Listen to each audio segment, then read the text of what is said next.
Halo, ketemu lagi dengan saya Deddy Kisian di Kioscom Channel. Hari ini saya akan mengulas laptop agak unik daripada laptop-laptop sebelumnya. Rata-rata laptop yang saya ulas itu hanya memakai 3 brand. Intel, AMD, Nvidia. Ya memang itu bro. Prosesornya Intel, VGA-nya AMD. Prosesornya Intel, VGA-nya Nvidia. Prosesornya AMD, VGA-nya AMD. Kan seperti itu umumnya kalau untuk versi laptop. Tapi kalau untuk versi PC itu sebenarnya sudah bervariasi bro. Kamu bisa pakai prosesor Intel dengan VGA Intel, Intel Arc. Terus memakai prosesor AMD dengan AMD, AMD dengan Nvidia, AMD dengan prosesor Intel. Pertama kali launching memang bugnya banyak, sampai YouTuber luar negeri itu ngulas jelek sekali ya. Terus saya juga ngulas sampai mengkorbankan 2 NVMe karena memang drivernya itu susah banget di uninstall. Terus akhirnya dia menyempurnakan driver sekarang sudah perfect untuk VGA versi PC bro. Nah, dulu saya juga mikir ini jangan-jangan nanti ke depannya laptop-laptop akan ada VGA Intel dan prosesornya Intel, bukan Iris Xe ya, bukan eGPU ya, tapi bener-bener VGA seperti Nvidia atau AMD bro. Nah, sekarang beneran bro. Mungkin bisa dibilang ini adalah laptop yang pertama bekerjasama dengan GPU Intel. Prosesornya Intel, GPU-nya Intel bro. Ini adalah Lenovo Lock, memakai prosesor Intel Core i5 generasi ke-12 dan memakai VGA Intel Arc A5 sekian ini. Kalau nggak salah ya A530M. Jadi ada M-nya di bagian belakang. Kalau untuk versi PC tidak ada M-nya, mobile artinya bro. Nah seperti ini bro, kita akan lihat desain dari Lenovo Lock.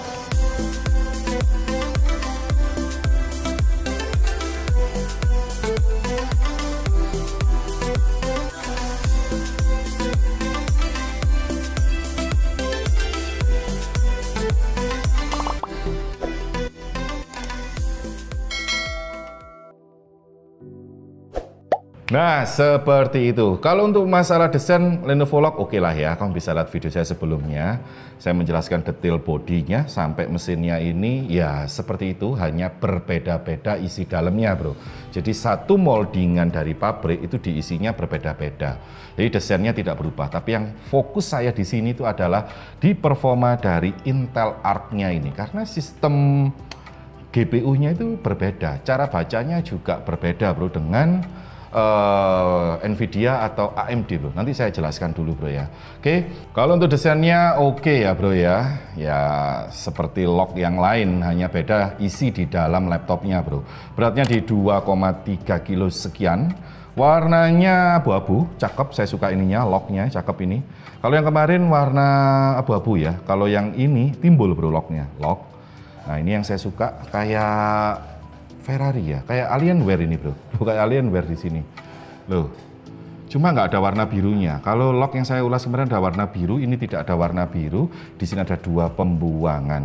Nah di sini ada port-portnya, ada USB tipe A 3.2 Gen 1, ada 2, ada HDMI, ada LAN gigabit, sama ada charger. Chargernya 170 watt bro. Di sini ada logo Lenovo. Kalau dipecet tangan dia tidak membekas. Kamu bisa lihat, nggak membekas kan? Cakep ya bro, cakep ininya loh. Pinter ini yang ngedesain, pinter ini, pinter. Terus kalau untuk port sebelah sini kosong ya bro, polos, bisa lihat polos, nggak ada sama sekali. Bagian depannya juga polos, hanya untuk membuka aja. Terus sebelah sini ada port USB tipe C 3.2 Gen 2, support untuk display, charger, sama data.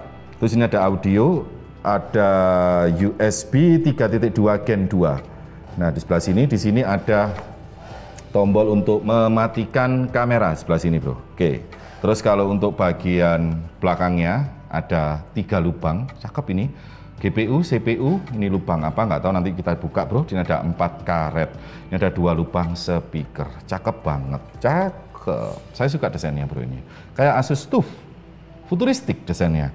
Buka 1 jari pasti bisa karena bagian bawahnya berat bro. 180 derajat. Satu-satunya laptop gaming 180 derajat ya ini bro. Rata-rata kan seperti ini. Ini 180 derajat. Cakep ya ini ya. Frame to frame-nya, kamu bisa lihat di sini frame to frame-nya. Ini tipis. Ya, tipis ya. Ini ada timbul. Sekalian untuk membuka laptop biar enak. Ada webcam 720 sama 2 mic. Di sini ada lock timbul juga sebelah sini locknya. Ini kamu bisa lihat, cakep ya. Cakep. Cakep, beneran cakep bro. Terus kalau untuk bagian keyboardnya, nah di sini ada tombol bentuknya O, lock, tombol powernya di sini. Bodi luar dalamnya metal ya. Bodi luar dalamnya metal, keyboardnya ada numericnya di sebelah sini. Sudah RGB, kamu bisa setting di software Lenovo. Nah, kamu bisa setting di situ. Gede-gede, mantap-mantap, kayak nganu, kayak ThinkPad bro, tombolnya bro. Kayak ThinkPad gede-gede. Terus ada numericnya, saya suka, bisa ngitung cuan. Posisi keyboardnya masuk ke dalam. Jadi pada waktu kamu pasang pelindung keyboard itu tidak terlalu timbul dan tidak kena ke layar. Kalau kena ke layar jadi kayak bekas-bekas gitu bro. Enak. Terus kalau untuk feel-nya ya bro ya.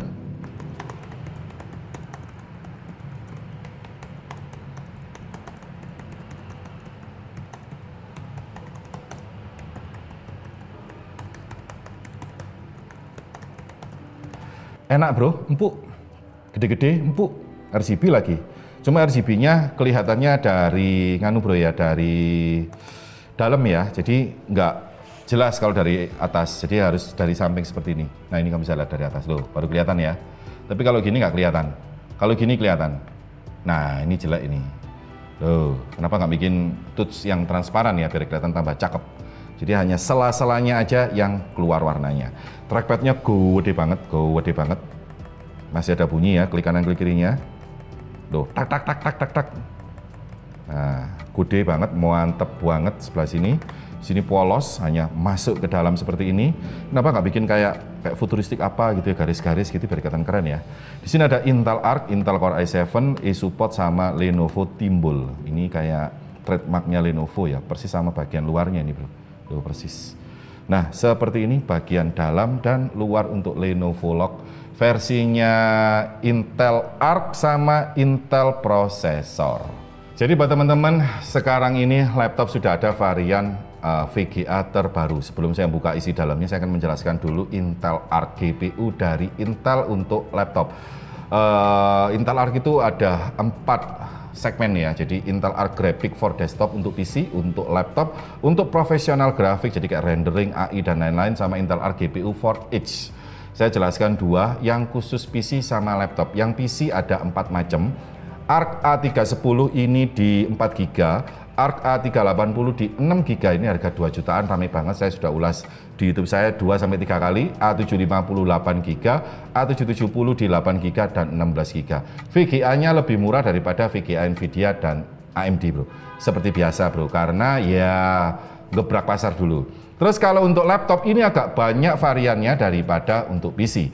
Ada A350 di 4 GB, ada A370M di 4 GB, ada Arc A530. Ini adalah Arc A530. Ada 2 varian, 4 GB dan 8 GB. Ada A550 8 GB, A570M 8 GB, A730 12 GB dan A770 16 GB. Jadi paling gampang lihatnya itu di depannya A. A3 itu paling bawah, A5 itu tengah-tengah, A7 paling tinggi bro, kayak gitu. Terus kalau yang varian ini ada 2 versi. Kalau yang lainnya itu hanya 1. Kalau ini ada 2 versi, 8 GB dan 4 GB. Kalau ini yang 4 GB. Kalau untuk detail spesifikasinya dari A30M ini, mikroarsitekturnya XeHPC, sama aja dengan versi desktop. Taiwan Semiconductor di N6, vertikal segmennya mobile, launch-nya di Q3 2023, berarti ya di Desember kemarin bro. Bisa dibilang ini memang terbaru bro. Terus GPU specification-nya ini agak unik ya membacanya ya, daripada Nvidia sama AMD bro. Jadi Xe Core-nya itu ada 12, render slice-nya ada 3, ray tracing unitnya ada 12, terus X Vector Engine-nya ada 192, XMX-nya ada 192, graphic clock-nya ada di 1,2 GHz, kecil ya. Lainnya udah 2 loh. Ini masih 1,2 bro. TGP-nya ada 65 watt sampai 95 watt, tergantung 4 atau 8 GB. Terus PCI Express-nya 40 kali 16 GDDR6 128 bit. Ray tracing-nya oke, Open API bisa, AV1 oke, encoding decoding oke, OpenVINO oke, Vulkan oke, OpenGL hampir semuanya support sih bro. Adaptive Sync-nya juga oke, support maksimal display-nya ada 4, support di 8K untuk video. HVEC, AV1, VP9 juga support. Nah, tapi yang paling penting itu ada di GPU specification Xe Core. Ini agak susah ini bro. Oke bro, sekarang saya akan menjelaskan detail cara kerja dari Intel prosesor Arc A530. Saya pakai papan biar kalian agak paham ya. Kalau untuk shading unitnya ada di 1536. Oke, A530M terdiri dari 3 slice, 12 Xe Core, 192 vector engine, dan 12 ray tracing.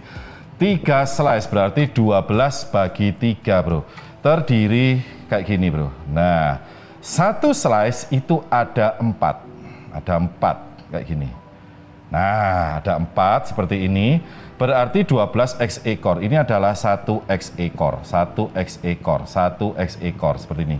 Sampai 12. Terus satu kotak ini bro, satu kotak ini. Nah, ini terdiri dari 16 vector engine dan 16 metric. Ini AI bro ya. Ini AI-nya. Nah, terdiri dari sampler, ini cuma 1, sama ray tracing-nya 1.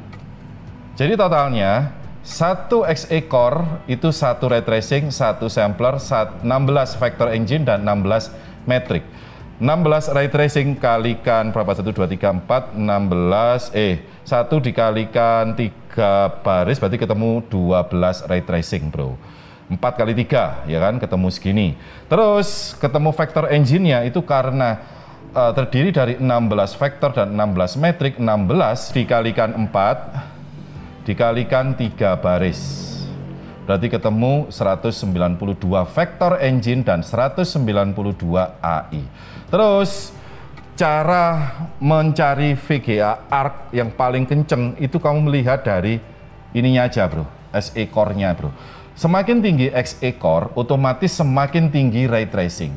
Semakin tinggi itu slice-nya juga semakin banyak, vektornya juga semakin banyak. Jadi intinya itu ada di Xe Core cara bacanya bro. Semakin tinggi ya semakin smooth, semakin bagus global illumination-nya, ray tracing-nya juga semakin ciamik bro. Paham nggak? Kalau nggak paham, baca Google aja bro. Oke, kita sekarang buka bagian atasnya. Nah, ada stiker pendingin, ada filter dust, berarti ini oke ya untuk mendinginkan sebuah laptop. Nah, satu pembuangan untuk GPU dibuang ke atas, satu pembuangan untuk CPU dibuang ke atas. Jadi kanan kirinya tidak ada pembuangan. Jadi pembuangannya hanya ada 2 mengarah ke atas memakai 6 fan, 6 cm fan ini bro. Ini sistem pendinginannya semua dari copper, ciamik ya, cakep bro. Intel DG2 ini adalah Arc A530 dibuang sendiri. Ini prosesor yang memakai Intel Core FF 12450HX. HX berarti high performance. Nah, kalau untuk core-nya ada di 4 core, terus efisiensinya ada 4. Kalau performance core itu 1 core 2 thread, kalau efisiensi 1 core 1 thread. Totalnya ada di 12 thread. Base clock-nya ada di 3,1, boost clock-nya di 4,4, membutuhkan daya di 55 sampai 150.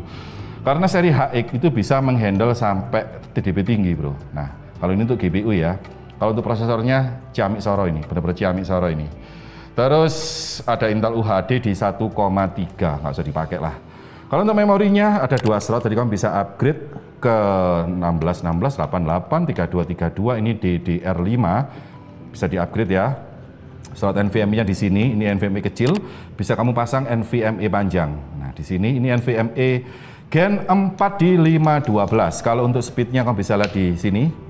Nah, ini untuk speed dari NVMe Lenovo Lock ada 2 slot, jadi ada 2. Jadi kamu bisa pasang 512, 1 tera, 1 tera, 1 tera, 2 tera, 2 tera. Wi-Fi-nya sudah Wi-Fi 6AX. Jadi support sama MU-MIMO. Bluetooth-nya 5.1. Ini 2 speakernya. Kalau baterainya kecil, masih ada space, mungkin dipakai untuk seri prosesor tinggi ya. Jadi biar lebih hemat, baterainya dipanjangkan karena masih ada space-nya di sini, bro. Kalau untuk kapasitasnya di 60 watt hour 3789 mAh. Lumayan. Kalau untuk daya tahan baterai kamu bisa lihat di sebelah sini, bro. Nah, seperti itu. Sekarang kalau untuk ukuran layarnya di 15,6 inci sudah anti glare, ya anti glare ya, tidak mantul seperti kaca. 178 derajat view angle, kamera dari samping, jelaskan. Loh, jelas ya. Nah, 178, dari sini juga jelas. Loh, kayak gini. Terus sudah IPS panel, 144 Hz 6 milisecond. Kalau untuk color gamutnya ada di 100% sRGB, 80% Adobe RGB, 81% DCI-P3, 75% NTSC. Gambarnya perfect ya bro, perfect di 2,2. Terus kalau untuk nitsnya, kenceng ini bro, 308 brightness-nya bro, terang banget. Kontras rasionya ciamik di atas 1000 banding 1, 1310 banding 1. Terus kalau untuk Kelvinnya di 6700. Jadi antara perpisahan kuning sama biru ini perfect ini bro. Untuk 100% brightness ya, perfect banget bro. Terus kalau untuk OSD-nya, OSD itu kita belum kalibrasi, itu di 307 nits, 1310 banding 1 untuk kontras rasio bidang gelap bidang terang. Semakin tinggi kontras rasio, gelapnya enak, terangnya enak. White point-nya di 6700 Kelvin bro. Ciamik ini kalau untuk layarnya nih bro. Oke, ini sekarang saya coba webcam dari Lenovo Lock. Jelek ya bro ya hasilnya ya, masih bintik-bintik, detailnya juga nggak detail. Untuk harga laptop 10 jutaan harusnya webcamnya udah bagus ya. Ini masih kurang kayak gini. Kalau untuk ghostingnya ya lumayan minim lah, cuma nggak jelas, masih bintik-bintik ini loh bro. Ini suara audio saya dari jauh, kalau dari dekat seperti ini bro. Nah, kayak gitu.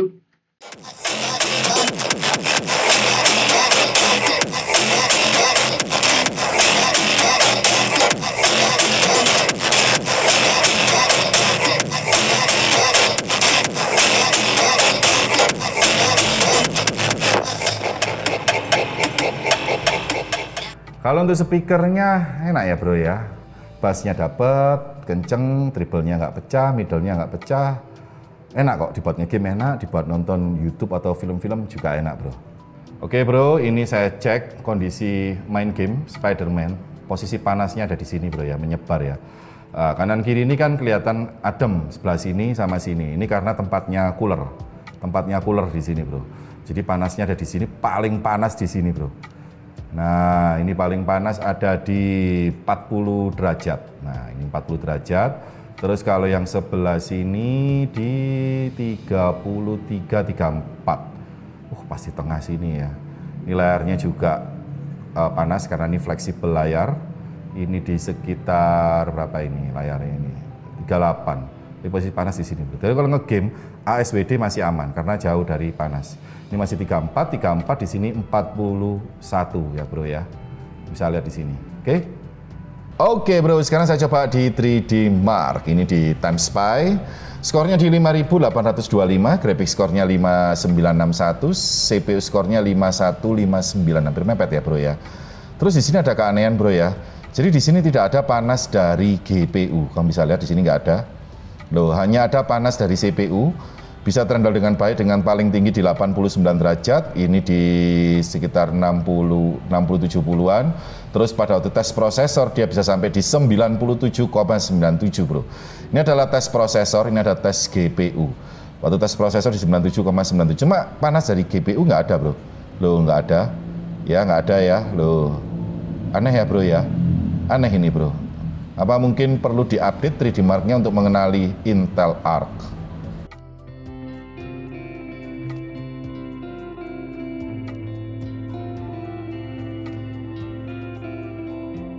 Oke, sekarang saya coba di Cinespan Release 23 ya. Ini skornya di 9996, hampir 10.000 ya. Kamu bisa lihat prosesornya merah semua bro ya. Padahal pendinginnya udah bagus loh. Ini masih nyentuh di 100 derajat untuk maksimalnya. Biasanya maksimal itu di scene menit 1 sampai menit ke-5 bro. Menit ke-5 sampai 10 itu mulai turun bro. Nah gitu. Terus membutuhkan power 60 sekian watt sampai 70 untuk CPU. Clocknya jalan di 3,8 sekarang, maksimalnya di 4,3, jadi belum sampai ke 5 GHz. Ini kalau untuk tes prosesor Intel HX series.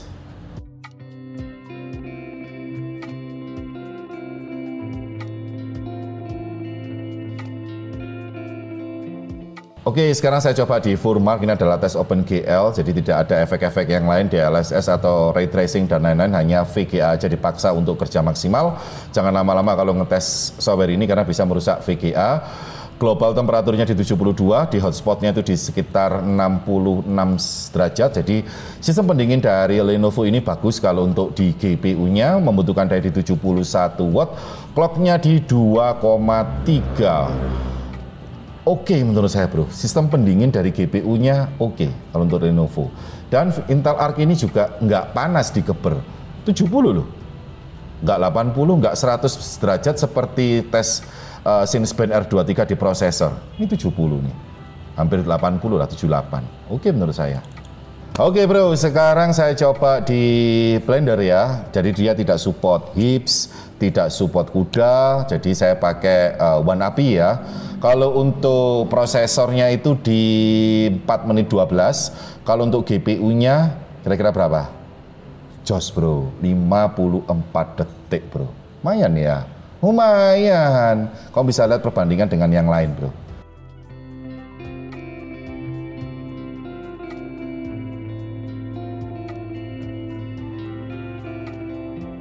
Sekarang saya coba di Vire, karena Vire ini hanya Nvidia dan Intel, jadi tes GPU Intel Arc-nya nggak saya jalankan ya. Panas dari CPU tetap maksimalnya di 100 derajat, sekarang posisinya di 80-an derajat, jadi sistem pendinginnya untuk prosesor kurang ini sepertinya ini. Terus kalau untuk wattnya di 77, clock-nya di, lumayan ya clock-nya ya. Tetap bro, 4,3, sama aja dengan Cinespan. Kalau dibandingkan dengan prosesor yang lain, kamu bisa lihat di sebelah sini, bro.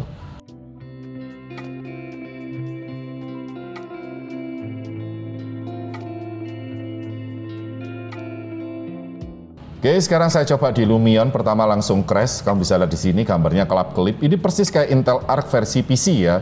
Dia tidak support dengan software Lumion atau software real-time 3D rendering. Tapi kalau dipakai di D5 atau yang lain, Twinmotion, itu lancar bro. Tapi kalau dipakai di Lumion, Intel Arc ini belum support. Mau versi PC ataupun laptop. Jadi kelap-kelip seperti gini bro. Nah, kamu bisa lihat. Sampai saya itu bingung, ini mau ngeklik yang mana menunya ini. Ya berhubung saya apal ya, saya raba-raba lah, pasti posisinya di sebelah sini. Ini saya lagi buka example bro, example project. Loh ya kan, nah dia nggak bisa baca ini bro, jadi masih error. Nah ini loh kan, error. Nah ini coba saya masukkan mesh-nya di sini. Nah ini saya masukkan mesh mobil. Loh bingung, menunya kotak-kotak jadi warna putih bro. Jadi nggak support bro ya di software Lumion. Tinggal tunggu updatean dari Lumion bro. Sekarang saya coba di PCmark 10, ini adalah software khusus untuk multitasking dan app startup multitasking dari browser, ngetik-ngetik kayak Excel, Word, PDF, dan lain-lain, foto editing ringan, rendering ringan. Sekarang kalau untuk esensialnya skornya di 10.704, ini untuk app startup dan lain-lain ya. Kalau untuk productivity-nya di 6.854, di atas rata-rata juga. Esensialnya di atas rata-rata, digital content creatornya juga di atas rata-rata. 10.504, totalnya di 6.573. Karena PCmark ini sudah ada batasannya, rekomennya di sini. Berarti kalau di atas berarti dia lebih baik bro. Tapi untuk foto editing ringan, video editing ringan, dan visual rendering ringan ya bro ya. Oke, sekarang saya coba di Nero Benchmark. Ini adalah software benchmark baru. Ngetes AI, Metaverse, render-render, encoding, decoding, Full HD, 4K. Jadi ini ngetes 2 segmen ya, tapi bukan yang berat-berat banget. Tapi secara sederhana dengan software Nero bro ya. Total skornya 3.572, PC performanya 67%. Kalau CPU-nya untuk AI gimana? Lumayan, karena di atas 1000 lah ya untuk versi laptop ya, 1522. AVC encoding decoding kurang. Terus kalau untuk GPU-nya dipakai AVC encoding decoding oke. Dipakai Metaverse kurang. Nah, jadi ini saling subsidi nih bro. Kalau untuk prosesornya bagus untuk AI, VGA-nya bagus untuk encoding dan decoding. Dibandingkan dengan yang lain, kamu bisa lihat di sebelah sini.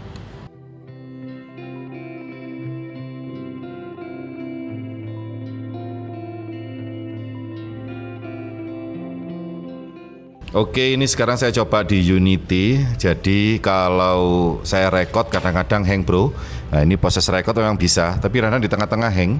Ini sudah sekitar berapa kali endingnya hang. Kita akan coba cek loh hang lagi ya. Unity hang. Kalau udah hang kayak gini nggak bisa digerakin ininya. Udah hang. Jadi yang hang itu di Unity sama Cyberpunk. Mungkin saya perlu update Cyberpunk lah bro. Sekarang saya coba di Spider-Man di Full HD, settingannya high. Ray tracingnya saya off kan ya. Ray tracing saya off kan ini bro. Ini bisa mendapatkan di 60 fps. Berarti kalau ray tracingnya saya on kan dia akan turun ke 50. Kalau posisi di bawah paling di sekitar 40 fps bro. Ini karena di atas gedung, makanya fps-nya bisa tinggi di 60-an. Biasanya kalau di atas sendiri bisa tembus sampai jauh 90 bro. Karena yang dibaca mesh-nya sedikit bro. Jadi ya FPS-nya pasti nambah. Nah kayak gini kan mesh-nya dibaca sedikit. Nah ini 50 sudah mulai baca mesh. Terus kalau untuk GPU powernya di 50 sampai 60 watt, irit ya bro ya, irit ini. Clock-nya 2,3 padahal di speknya itu nggak sampai 2,3 loh dia itu. Terus membutuhkan VRAM di 3,7. Tapi kalau VRAMmu gede, dia akan ikut gede. Karena ini VRAM-nya 4 GB ya menyesuaikan 3,7 yang diambil. Terus panasnya 80 derajat. Ciamik sorot, terhandle dengan baik bro. CPU core-nya di 3,2 untuk PC untuk CPU-nya. Panasnya 78, membutuhkan daya di 46 watt. Rata-rata FPS kalau di atas gedung 60 sampai 90, di bawah gedung ya antara 40 sampai 60 bro. Ini ray tracingnya saya off kan. Kalau saya on kan kurangi 10 sampai 15 FPS lah, antara segitu. Menurut saya oke, tidak ada mesh yang patah-patah, hancur atau berantakan seperti pertama kali Intel Arc keluar. Aman bro, aman. Oke, sekarang saya coba di God of War di Full HD Intel Arc A530M, settingannya original, berarti game ini menyesuaikan dengan kemampuan laptop. Maksimalnya seperti apa, itu diatur sama God of War ini sendiri bro. Ini bisa mendapatkan di 55 fps, kondisinya masih detail, kelihatan jelas banget, mulai dari apa ini ya, sisi-sisinya juga jelas, nggak ada jaggingnya. Mesh-meshnya juga nggak ada yang berantakan, karena VGA baru biasanya itu ada aja 3D model yang berantakan, misalkan kapaknya terbangnya kemana, bajunya nggak pas, kayak gitu biasanya bro. Seperti Intel Arc pertama kali launching, itu nggak ada yang pas itu. Ini aman. Terus kalau untuk GPU powernya 64 watt, clocknya di 2,3, membutuhkan VRAM dihabisin semua ya, 4 GB. Panasnya 84 derajat, lebih panas daripada Spider-Man. CPU clocknya 3,4 sekian, membutuhkan daya di 44, panasnya 80. Intinya lebih panas CPU dari GPU bro. Kalau Lenovo yang tipe ini, itu sistem pendinginannya bagusan yang punyanya GPU daripada CPU bro. Karena tes dari tadi itu, CPU terus panas, tapi GPU itu adem dengan sistem pendinginan seperti itu bro ya. Aman ya ini ya, nggak ada apa-apa, gambar masih bisa dinikmati, jernih, smooth, stuttering-tering nggak ada. Menurut saya oke bro, untuk game AAA Intel Arc. Oke, sekarang saya coba di RDR Full HD, settingannya custom, tapi untuk 3D modelnya saya bikin ultra, jadi biar bagus ya. Beberapa part saya turunkan, ada yang medium, ada yang high, ada yang ultra, pokoknya campur untuk mendapatkan FPS yang maksimal ya. Itu bisa di 50-an, hampir menyentuh 60, ciamik soro ya. Mesh kamu bisa lihat loh, aman, nggak ada yang berantakan, nggak ada yang terbang-terbang aneh-aneh, atau kakinya orang tembus, nggak ada ya. Nah, kamu bisa lihat, masih aman. Loh, aman ini bro. Kalau untuk CPU clock-nya turun dia di 3,1, tadi kan 3,4, panasnya di 76 derajat, membutuhkan daya 43 watt. GPU powernya 58, 59 watt, di 2,3, jadi dari game pertama sampai sekarang masih 2,3, dimentokan semua ini bro. VRAM-nya habis, dimakan semua di 4 GB, panasnya 80 derajat. Masih bagus menghandle bro. Aman ya, menurut saya aman ini bro. Nggak seperti Intel Arc versi PC yang pertama kali keluar bro, berantakan semua itu. Waduh, 3D modelnya berantakan tuh. Saya main GTA udah nggak cocok semua. Baru update driver baru fix bro. Menurut saya layak bro Intel Arc ini. Nah, seperti itu review dari Lenovo Lock versi Intel GPU dan Intel prosesor. Menurut saya oke, karena VGA-nya di atasnya 3050 sedikit, di bawahnya 3060. Ray tracing-nya dapat, smooth, hanya beberapa software yang error seperti Cyberpunk itu nggak bisa dibuka tadi, error terus. Habis gitu Lumion agak kacau, ya mungkin tunggu Lumion updatean. Intinya software-software dan game-game ini berusaha untuk mensinkronkan dengan GPU Intel. Kalau nggak disinkronkan, Intel marah bro, karena perusahaan paling gede bro. Dia yang memiliki prosesor paling stabil daripada AMD untuk gaming sama untuk editing. Jadi mau nggak mau para developer akan berusaha menyesuaikan dengan Intel Arc. Ya tinggal tunggu 1-2 tahun, pasti lebih smooth, hampir semua game dan software bisa lancar bro. Oke, saya Deddy Christian di Cashcam Channel, salam teknologi.